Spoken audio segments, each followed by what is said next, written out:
Bonsoir et bienvenue à tous sur votre chaîne Direct 7. Les préparatifs des élections législatives et régionales vont bon train avec le démarrage du recensement électoral.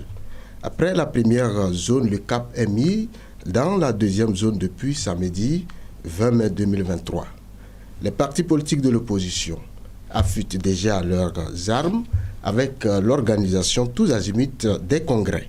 Mais dans les états majeurs de ces partis, les inquiétudes sont grandes. Comment se déroulent ces élections? Qu'est-ce qui oblige la tenue de ces élections régionales cette année? L'opposition a-t-elle réellement les moyens pour participer à ces deux scrutins? Mesdames et messieurs, c'est les questions en débat. Coin de vérité, c'est tout de suite et maintenant avec notre invité, Innocent Kagbara, président du Parti démocratique panafricain. Il est député à l'Assemblée nationale. Bonsoir, monsieur le président. Bonsoir. Vous êtes député à l'Assemblée nationale. Comment va le PDP? Comment vous vous organisez à l'Assemblée nationale? Non, le PDP se porte à merveille et c'est un plaisir de participer à cette construction de cette démocratie qui nous est si chère et que nous essayons étape par étape de construire. Et notre entrée au Parlement a permis d'amener le pays à l'apaisement. Parce que nous défendons le courant centriste. Et nous sommes même étonnés, même en voyant le congrès de certains partis, que certains, dans leur discours, ils deviennent centristes. Et ça nous fait rire. Parce que s'ils étaient centristes et un peu plus intelligents en 2017, je pense que nous aurions déjà eu le pouvoir. Alors, quand vous dites un peu plus intelligent, est-ce que ce n'est pas trop fort? Non, c'est pas trop fort. Non, c'est une manière de la titiller. Mais c'est des grands frères que moi je respecte beaucoup. Non, c'est une manière de la titiller, c'est tout. Alors, vous vous réclamez des centristes, mais est-ce que le peuple togolais vous comprend dans votre démarche? Oui, le peuple togolais nous comprend. Puisque nous, notre discours ne dépend pas des circonstances. Vous voyez que les gens, ils adaptent leur discours à chaque fois. À la veille des élections, ils ont un autre discours. Nous, notre discours est non seulement cohérent, mais c'est le même discours. Il est permanent. Il est cohérent. Quand vous ne pouvez pas faire la politique sans analyser les forces en présence. Ce n'est pas possible. Sinon, le reste, c'est de la démagogie. Et quand vous êtes démagogue, le temps et les événements vous rattrapent rapidement. Et vous êtes obligé de refaire rétropédalage et revenir sur ce que vous avez dit. Il faut être cohérent. Nous sommes arrivés à une étape où l'opposition s'est toujours tiré des balles dans le pied. Maintenant, il faut que nous puissions définir une stratégie dans l'apaisement, le respect mutuel au niveau de l'opposition, faire un changement au niveau des formations politiques, les anciennes formations politiques, parce que ça manque de dynamisme. Et même vous allez voir au niveau des congrès, tout le problème que ces partis ont à faire leur mutation, ça pose un problème. Alors que UNIR a déjà fait sa mutation il y a quelques années. Vous avez vu les ministres de UNIR, c'est des gens qui ont la moyenne d'âge, c'est 35-40 ans. Mais comment est-ce que vous pouvez combattre ou bien quelle est la stratégie que vous pouvez avoir alors que vous, ça fait 30 ans que vous êtes la même stratégie qui n'a pas marché et que vous êtes là. Donc il faut une certaine mue au niveau de l'opposition, il faut une stratégie cohérente et il faut qu'on aille sur le terrain. C'est le terrain. Alors vous pensez que l'opposition actuelle est vieillissante? Oui, nous prônons pour qu'on puisse au sein de ces partis avoir de nouvelles forces, des jeunes qui ont pratiquement notre âge pour que nous puissions avoir dans la même dynamique, avoir une synergie de stratégie et d'idées pour pouvoir affronter le parti au pouvoir. Nous pensons que c'est fondamental. Beaucoup qualifient le régime actuel de dictature et pensent donc que dans un tel régime, il faut avoir deux forces en présence, l'opposition et le parti au pouvoir. Ça donne quoi? Ça donne quoi? Ça fait 30 ans que vous répétez la même chose, ça donne quoi? C'est un aveu d'échec. Les gens échoués, reconnaissez qu'ils ont échoué et permettez à ce que nous puissions assurer l'alternance, soit en 2025, soit en 2030. Mais 2030, c'est l'idéal parce que nous sommes des forces qui sont en train de monter en puissance et vous allez voir ce qui va se passer au Parlement. Vous allez voir ce qui va se passer. Quand vous êtes dans la démagogie, ça se cache d'une élection à l'autre parce que vous n'êtes pas cohérent. Vous parlez de quel Parlement actuel? Non, je parle du Parlement à venir. À venir. Quand vous n'êtes pas cohérent, vous allez le payer cash. Peu importe votre force, vous allez le payer cash. C'est pour ça que nous disons aux gens dorénavant d'être cohérents, d'avoir un discours modéré. Et nous nous rendons compte de plus en plus que des gens qui veulent nous donner des leçons eux-mêmes, ce ne sont pas des démocrates. Vous pensez que ce discours ne tient pas? Non, le discours, non, nous voulons vivre au centre. Le centre qui va assurer la prospérité, le bonheur des Togolais, que de mourir aux deux extrêmes. Les deux extrêmes nous ont sérieusement fragilisés. Nous voulons rapprocher les Togolais et nous voulons construire avec tout le monde. Est-ce qu'au centre, on peut vous identifier? On peut nous identifier. Le PDP, c'est un parti centriste, c'est un parti panafricain. De l'opposition? De l'opposition. Nous sommes de l'opposition. Dès que vous n'êtes pas au pouvoir, vous êtes de l'opposition. Il ne faut jamais l'oublier. Dès que vous n'êtes pas... Vous pouvez ne pas être au pouvoir et soutenir le pouvoir en place. Oui, vous pouvez le soutenir, soit à travers un accord de gouvernement, soit au niveau du Parlement, dire que vous soutenez la mouvance. Nous, on n'a jamais fait une déclaration pour dire que nous soutenons la mouvance. Jamais. Nous faisons un groupe parlementaire et nous nous opposons au Parlement, mais de manière civilisée. Revenons sur les élections législatives et régionales qui sont en vue. Vous avez vu dans la deuxième zone, le recensement a recommencé depuis hier samedi, mais les voix continuent par s'élever pour réclamer une nouvelle recomposition ici du recensement à Lomé. Qu'est-ce que vous dites par rapport à ces réclamations? Non, mais il faut dire qu'il y a eu beaucoup de cafouillage, il y a eu beaucoup d'impréparation, il y a eu beaucoup de non-maîtrise au niveau des opérateurs, mais ça ne veut pas dire que c'est leur faute. Donc il faut dire que le temps qui était imparti pour pouvoir organiser n'a pas suffi. Donc j'espère que la CENI, c'est la déclaration que nous avons eu à faire, j'espère que les incohérences, l'impréparation et ce que nous avons remarqué dans la première zone ne va pas se répéter dans la deuxième zone. Mais au vu des informations que nous avons depuis le démarrage hier, je crois que les choses peut-être dans la seconde zone vont se normaliser et nous appelons de tout notre cœur à beaucoup de professionnalisme, à une synergie d'action afin que nous puissions atteindre de bons résultats. Parce que si vous faites un bon recensement, vous pouvez faire une bonne élection.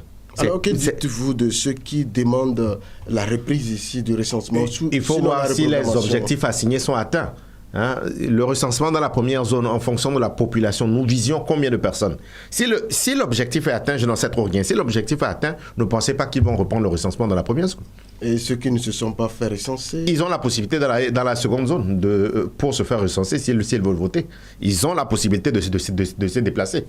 Est-ce que ce n'est pas une violation de leurs droits aussi? Oui, ça peut être vu comme une violation de leurs droits. Dans d'autres pays, les gens se forment, ils vont réclamer leurs droits devant les tribunaux. On a vu ça dans des pays. Donc, utilisons tout ce que notre arsenal juridique nous permet pour pouvoir nous faire entendre. Avec toutes ces difficultés observées, vous l'avez dit, le président de la CENI aussi, dans sa note, dans sa lettre... Il a reconnu. Est-ce qu'on peut aujourd'hui affirmer que le processus est déjà bâclé? Non, le processus n'est pas bâclé. Le processus sera, il est dynamique et à chaque fois qu'il y a des insuffisances, nous essayons de le corriger. Et nous faisons partie de la CENI également, il ne faut pas l'oublier. Nous sommes membres de la CENI. Donc à chaque fois, nous disons à notre membre de faire en sorte que nous puissions aller vers le consensus et que nous puissions corriger les imperfections remarquées sur le terrain. Donc c'est ça le plus important. Qu'on dise que le processus est bâclé ou n'est pas bâclé, le plus important, c'est que nous puissions avoir un fichier qui ne soit pas contestable et qui puisse nous permettre d'aller aux élections dans la transparence. C'est ça le plus important. Alors si vous êtes à la CENI, est-ce que vous avez des informations? Oui, nous avons des informations de ce qui s'y passe et comment les choses se passent. Ça veut dire que, selon vous, à Lomé, rien ne sera fait? Je n'ai jamais dit ça. J'ai dit si les objectifs, parce qu'on fonctionne en termes de prévision. Si les objectifs sont atteints, je ne les vois pas. Moi, je ne suis pas la CENI. Quelles sont les informations que vous avez? Si les objectifs sont atteints, je pense qu'on a pu enrôler près de 1,3 million, je crois. Je n'en sais rien. Oui, si les objectifs sont atteints dans la première zone, parce que c'est des données statistiques, je ne crois pas qu'ils vont faire une reprise. Mais l'idéal serait à ce qu'on fasse quand même quelques jours de plus. Mais une journée de recensement, c'est des millions. Faut pas... Il y a beaucoup de paramètres qui rentrent en jeu. Il y a le paramètre des coûts, il y a le paramètre des appareils, des OPS, il y a le paramètre des statistiques. Est-ce que l'objectif qui était assigné à la première zone, est-ce qu'on atteint ces objectifs? Oui. Si on atteint ces objectifs, je dis, l'idéal serait qu'on revienne, mais je ne les vois pas prendre la décision de revenir. Donc il faut rapidement s'adapter. C'est là où il y a le pragmatisme. C'est là où il y a le pragmatisme. Même avec ce fichier, c'est comment faire pour capter le maximum d'électeurs pour que nous puissions être une majorité écrasante au Parlement et assurer l'alternance. Parce que n'oubliez pas aussi que si l'opposition gagne au niveau du Parlement, c'est l'alternance. C'est vrai qu'il y aura une cohabitation, mais c'est l'alternance. Donc focalisons-nous sur les stratégies de terrain pour pouvoir nous permettre d'avoir le maximum de députés au niveau de l'opposition. Élections législatives et régionales, aujourd'hui on peut se poser la question, est-ce que vous avez quelques informations sur l'organisation de ces élections? Seront-elles couplées ou non? Pour le moment, nous n'avons pas... on a une idée, c'est des prévisions sur l'agenda, mais on n'a pas une idée claire de la date des élections. Est-ce que ça sera couplé avec les législatives? Puisque les législatives, nous devons les tenir au plus grand tard le 8 décembre. Donc pour le moment, on ne sait pas. Mais l'idéal pour nous, partis politiques, c'est qu'on couple ces élections-là pour nous permettre de faire des économies. Parce qu'un parti politique, au niveau de l'opposition, c'est le chef de parti qui prend toutes les charges. Imaginez-vous 2 élections la même année. 2 élections. Déjà, même calculer les cautions pour voir un peu la charge des chefs de partis politiques. Donc, nous pensons que le couplage, c'est une bonne chose. Mais quand vous analysez techniquement, les techniciens vont vous dire, est-ce que nous sommes capables, est-ce que nous avons déjà fait ça au Togo? Est-ce que les gens, on ne risque pas de s'embrouiller? Donc, il y a beaucoup de paramètres. Il revient à nous, la classe politique, de nous asseoir, d'aller voir le gouvernement pour dire, voilà ce qui nous arrange et arriver à un compromis. Alors, est-ce que vous comprenez le silence du gouvernement sur cette question de couplage ou non? Parce que, vous l'avez dit, nous sommes à quelques mois des élections législatives, mais rien ne se dit. Non, pour le moment, je ne comprends pas. Bon, il faut qu'on puisse rapidement nous répondre pour que nous puissions nous organiser. Parce que c'est fondamental pour nous de nous organiser. Quand vous avez les moyens que nous avons, vous connaissez votre place, vous connaissez votre rang, c'est la stratégie et c'est l'organisation qui vous permet d'avoir de bons résultats. Ce ne sont pas les moyens, parce qu'en termes de moyens, ils ont plus de moyens que nous. Donc nous devons nous lever assez tôt, nous organiser pour pouvoir avoir des résultats acceptables. Et comme nous l'avons toujours dit, nous ne sommes pas numéro 1, nous ne sommes pas numéro 2. Nous sommes sûrs d'assurer l'alternance en 2030 et nous vous garantissons que ça sera assuré. Mais pour le moment, c'est avoir un bon score au Parlement pour pouvoir peser sur les décisions. Et cela est fondamental. 2030, vous êtes très optimiste. Alors. On est très optimiste et c'est un centriste qui va assurer l'alternance, je vous le garantis. Je vous le garantis. Quand vous allez m'inviter sur le plateau, soit vous allez m'inviter comme un membre du gouvernement, soit vous allez m'inviter comme chef d'État. Apparemment, vous comptez sur quelque chose. Non, je vous l'ai dit, c'est tout. Très sûr? Très sûr. En 2030, ça veut dire que nous aurons... C'est un centriste. Soit nous ferons partie de ce gouvernement, soit nous serons chef d'État. Est-ce qu'en le disant, vous n'écartez pas les autres partis traditionnalistes? Lesquels? Non, nous allons gouverner ensemble. Le premier, si moi je suis chef de l'État, le premier gouvernement, nous aurons et les conservateurs, et les radicaux, et une partie des centristes et des techniciens. Dans quelques jours, je vais donc vous appeler Excellence. Non, j'ai parlé de 2030. Oui, je parle de 2030, c'est dans quelques jours. Les jours, là, comment vous les comptez? Alors, sur cette question des élections régionales, comme vous l'avez dit, la question qu'on se pose, si le pouvoir arrivait à coupler cette élection ou si le pouvoir ne les couplait pas, dans une année, organiser 2 élections, est-ce que vous allez pouvoir vous en sortir en tant qu'opposition? Ben, c'est ce que j'ai déjà répondu à la question. Les partis d'opposition, imaginez vous-même, les gens ont des problèmes pour organiser des congrès, les gens ont des problèmes pour renouveler leur bureau, les gens ont des problèmes pour cotiser. Et le président fondateur n'est plus. Qui va donner l'argent? Et vous demandez à ces partis-là d'aller aux élections la même année 2 fois. Payer les cautions, organiser les élections, assurer la communication. C'est très difficile, c'est très difficile. C'est pour ça, le nouveau système que nous avons trouvé à travers la concertation nationale entre les acteurs politiques nous permet, si vous avez de bons scores à l'Assemblée nationale au niveau des municipales, de pouvoir quand même avoir un financement conséquent. Si vous n'avez pas de financement, il faut que... Trois choses. Il faut que nous puissions faire un bon score. Le bon score, aussi bien au niveau des législatives qu'au niveau des municipales à venir. Deuxième chose, il faut qu'au niveau de l'opposition, que nous puissions avoir un accord au niveau du Parlement.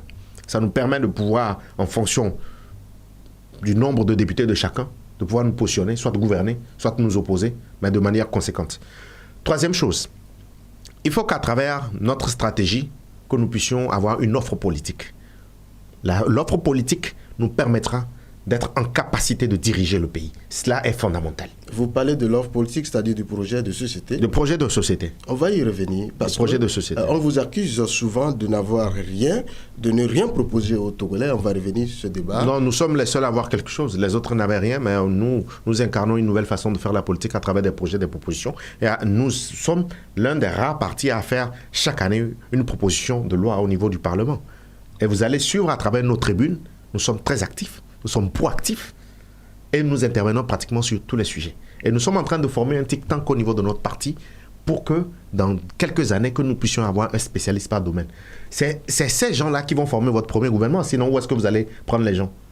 vous risquez d'être chef d'État et vous commencez pas à coopter même dans les autres partis politiques, comme si vous n'aviez pas de cadre. Donc un parti sérieux, c'est un parti qui s'organise au fur et à mesure. Mais il faut. Nous n'avons pas la prétention tout de suite de dire les autres sont mauvais, nous sommes bons, nous avons les cadres. Non, nous sommes un parti en devenir et nous sommes en train de former nos cadres. Et cela est important. Nous allons marquer une pause et nous allons revenir sur ce sujet. Élections régionales 2023.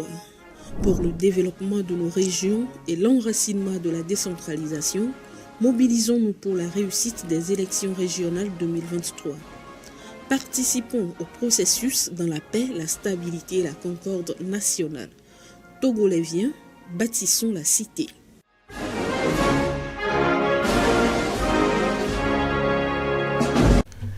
Deuxième partie de l'émission Coin de vérité, je suis toujours avec mon invité, Innocent Kabara, président du Parti démocratique panafricain. Il est député à l'Assemblée nationale. Nous sommes en train de parler des élections législatives et régionales. Vous parliez du programme de société. Oui. Et je dis, on vous accuse de ne rien offrir aux Togolais. Mais vous dites qu'apparemment vous êtes le seul à le faire. Non, je dis, nous sommes l'un des rares partis, pas le seul, parce qu'il y en a aussi qui ont une offre. Nous pêchons souvent par la stratégie. Et nous n'avons pas des gens qui réfléchissent pour nous. Vous ne pouvez pas être spécialiste de tout.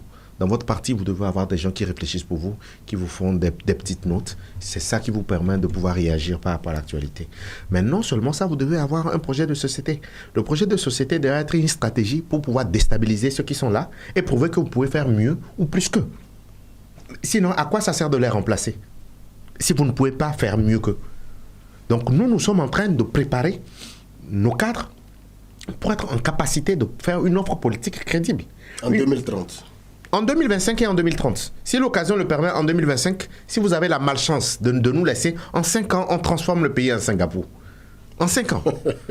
En 5 ans, on transforme le pays en Singapour. Et on va diriger avec tout le monde. Vous serez étonné même qu'on va garder même beaucoup de ministres qui sont là actuellement, qui sont bons. Parce que c'est des Togolais. C'est-à-dire que vous serez même étonné. Avec le pouvoir. Nous allons composer avec tout le monde. Vous serez même étonné que certains grands frères de l'opposition que nous critiquons, que nous allons prendre des ministres de ces partis. Parce que ces techniciens-là sont bons. Mais ils n'ont jamais eu la chance de gouverner. Le premier gouvernement, tout le monde sera là. Tout le monde sera là. Parce que ce n'est que comme ça qu'un pays comme le Togo qui a traversé beaucoup de crises, ce n'est que comme ça que vous pouvez pacifier votre pays. Et un gouvernement, pour avoir un débat de haut niveau, doit avoir une opposition de qualité. Quand vous avez une opposition alimentaire, c'est normal que vous n'ayez qu'un débat de caniveau. C'est pourquoi on vous accuse dans ce Parlement d'être des députés acquis à la cause du pouvoir. Non, nous ne sommes pas acquis. Non, c'est pour le consensus. Mais vous serez étonné que des gens qui étaient dans la coalition ces 14 ans, on ne sait même plus qu'est-ce que c'est devenu ça. Des gens qui parlaient, qui ne voulaient pas nous écouter. Moi, je suis surpris de les entendre aller vers la voie du centrisme. Moi, je suis surpris lors de leur congrès de dire clairement que ils veulent. Nous, on n'a jamais. Même, ils ont poussé même comment dire? Ils sont allés loin en réclamant même un partage de pouvoir. Vous parlez de qui? Non, mais vous les connaissez. En réclamant un partage, ce que nous avons jamais dit.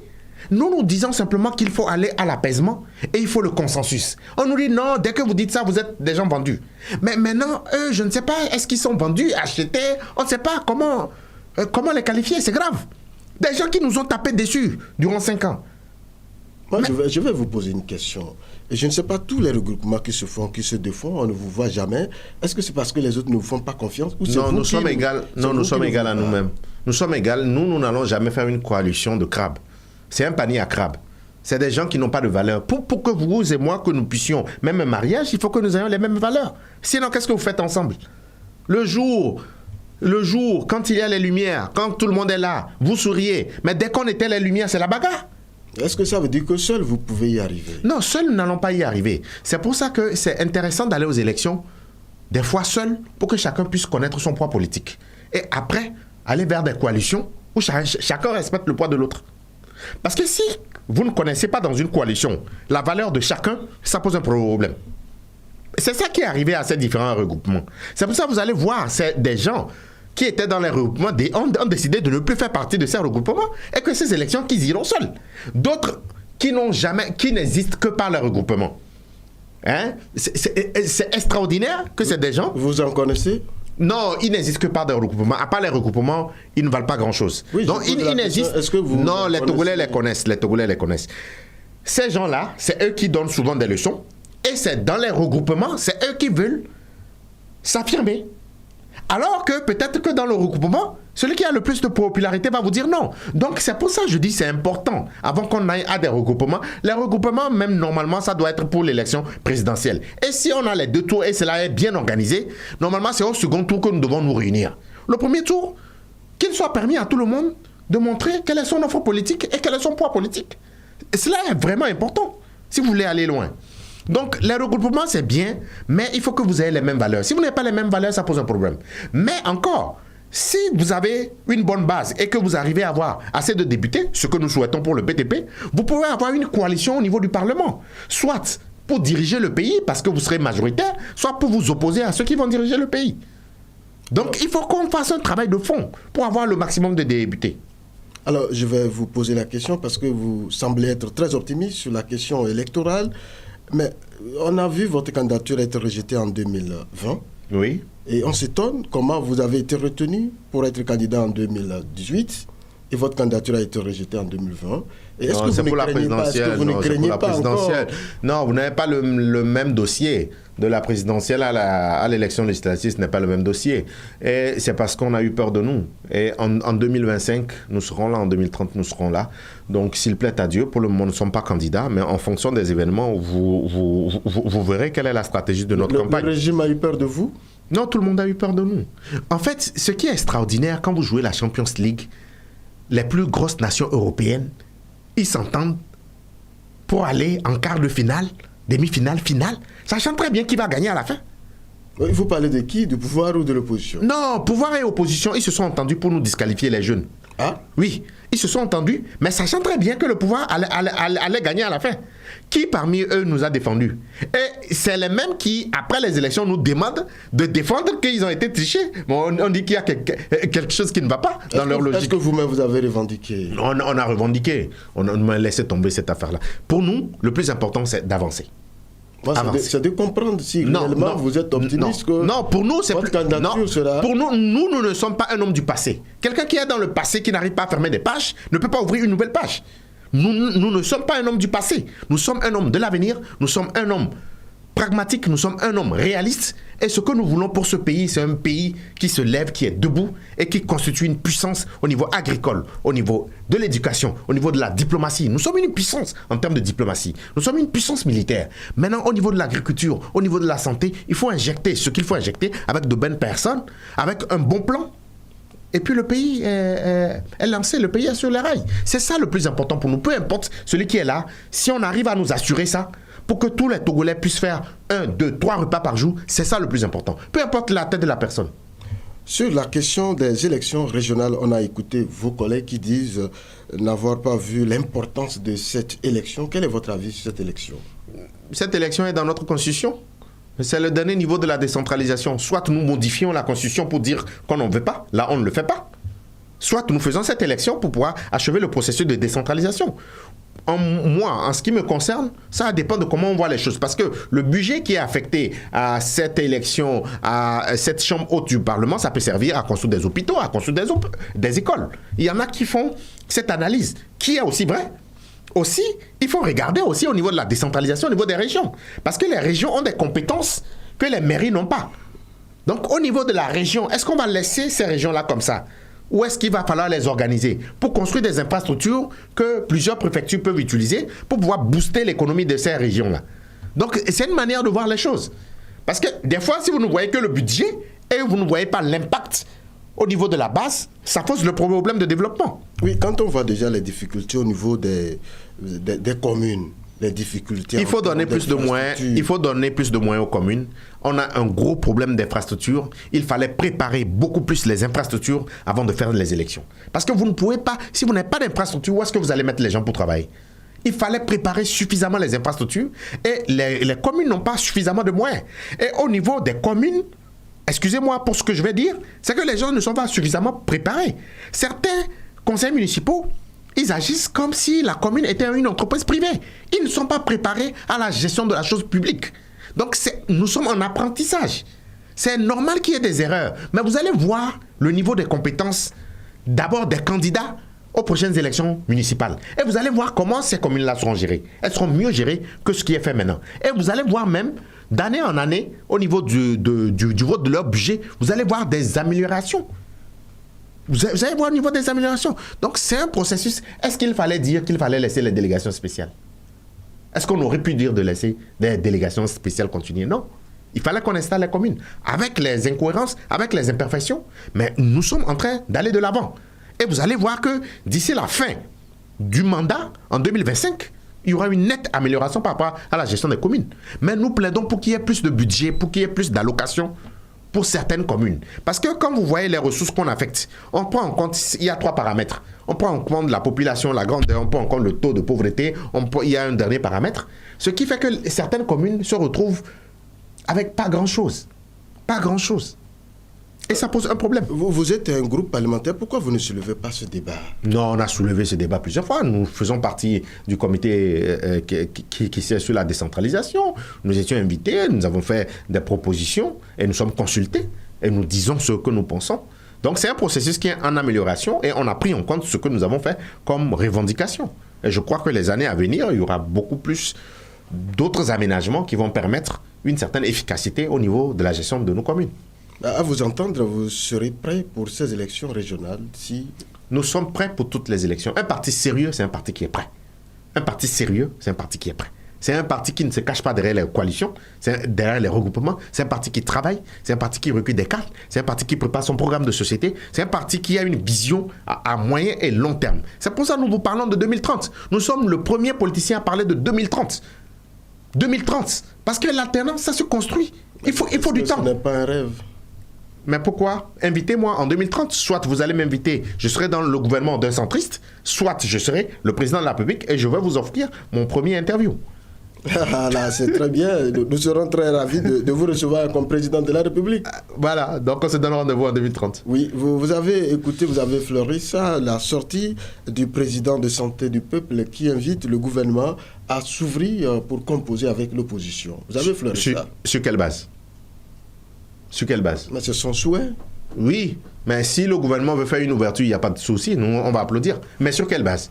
Est-ce qu'il faut une base avant de s'ouvrir à son opposition? Quand les gens étaient faibles, on vous a dit de laisser le président, de prendre la primature, de former un gouvernement, d'aller aux élections, vous avez refusé. Vous avez refusé. Vous pensez que c'est quand, dans des partis historiques, on n'arrive pas à organiser le congrès. Il y a tout le temps des problèmes dans ces partis. Il y a un problème de renouvellement de bureaux, de convocation de congrès. Il y a un problème des gens qui sont partis aux élections présidentielles ensemble, avec un regroupement qui, à la dernière minute, pour une question d'idéologie et de stratégie, se retire pour aller aux élections, alors que leur mentor dit non, vous n'allez pas aux élections. Vous pensez que dans ça, le gouvernement, c'est le moment pour le gouvernement de dire ben venez, on va faire un gouvernement d'union ou bien on va partager le pouvoir? Ça n'a pas de sens. Est-ce que ce n'est pas pour l'apaisement? Quel apaisement Politique. Il y a quel problème actuellement? Nous sommes en train d'aller aux élections. Que chaque parti aille aux élections pour qu'on connaisse le vrai poids politique de chacun. C'est pour ça que je dis il faut faire attention à des gens qui se cachent souvent derrière des regroupements. Parce que ces gens-là, sans un regroupement, ne sont pas grand-chose. Ces gens sans regroupement ne pèsent rien du tout. Moi, je préfère aller seul. Si j'ai 20, je sais que j'ai 20. Si j'ai 30, je sais que j'ai 30. Je sais que j'ai 3, 4, 5 ans ou 7 ans pour travailler, que de me cacher tout le temps derrière des coalitions. Parce que si un jour, la coalition n'existe plus, mais c'est normal que vous demandiez un partage de pouvoir, puisque vous savez que si vous y allez, vous n'allez pas ramasser grand-chose. On a l'impression que vous êtes frustré par certains partis politiques. Non, aucunement, nous ne sommes pas frustrés. Nous voulons que des gens deviennent réalistes, qu'ils deviennent pragmatiques pour que nous puissions construire le pays et qu'ils arrêtent la démagogie. C'est tout. Vous pensez que leur démarche a échoué? Non, il vous revient de qualifier. Vous les journalistes, vous savez mieux que moi comment qualifier la démarche des gens. Moi, il ne me revient pas de qualifier leur démarche. Eux-mêmes, si ce n'est pas un aveu d'échec, pourquoi vous demandez un partage quand vous avez demandé le départ immédiat de quelqu'un? Ça vous dérange? Non. Je vous repose la question, même si c'est vous qui posez la question.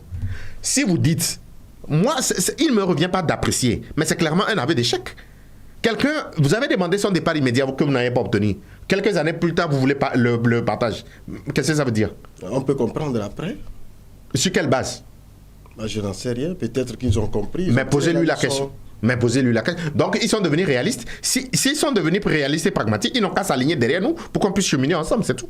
Derrière les centristes que vous êtes. Tout à fait, puisque c'est nous qui avions raison. Donc, vous pensez aujourd'hui que le centrisme, c'est la panacée pour la politique? Je n'ai pas dit que c'est la panacée. Nous n'avons pas la prétention d'avoir raison.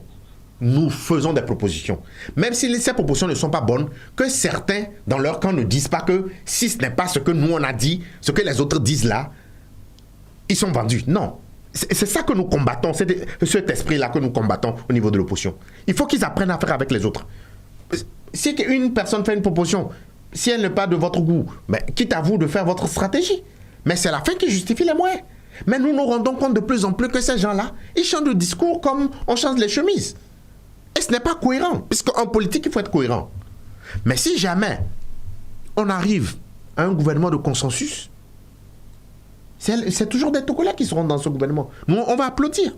Mais nous, en ce qui nous concerne, au niveau du Parti démocratique panafricain, nous pensons que nous avons jusqu'en 2030 pour travailler, pour asseoir une base, pour avoir un maximum de députés, pour avoir un maximum de conseillers, pour avoir un maximum de communes à gérer, pour pouvoir prétendre prendre le pouvoir et faire une offre politique.